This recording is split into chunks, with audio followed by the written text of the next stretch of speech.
পাশাপাশি মার্কিন ও সুইডিশ সামরিক বাহিনী চলছে অ্যাম্ফিবিয়ান ড্রোনসহ অত্যাধুনিক প্রযুক্তির সমরাস্ত্র প্রশিক্ষণ। স্টকহোমের কোর্সো এলাকায় বাল্টিক উপকূলে চলছে যৌথ মহড়া, যার কেতাবি নাম আর্কিওপেলাগো এন্ডেভার 25।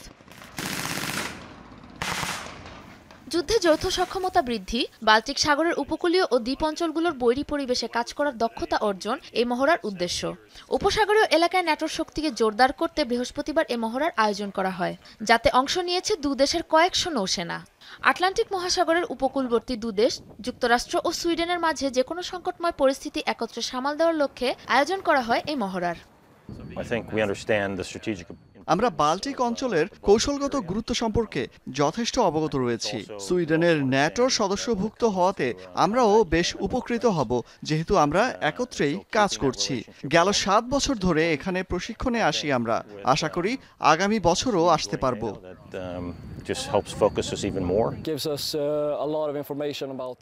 এই মহড়ার মধ্য দিয়ে আমরা মার্কিন বাহিনীর কার্যপদ্ধতি ও তাদের মিসাইল সিস্টেমের খুঁটিনাটি সম্পর্কে আরও ভালোভাবে জানতে পারছি। আমাদের পক্ষ থেকেও আমরা যথাসাধ্য তাদের সহায়তা করার চেষ্টা করছি। মহড়াটি সত্যিই অসাধারণ।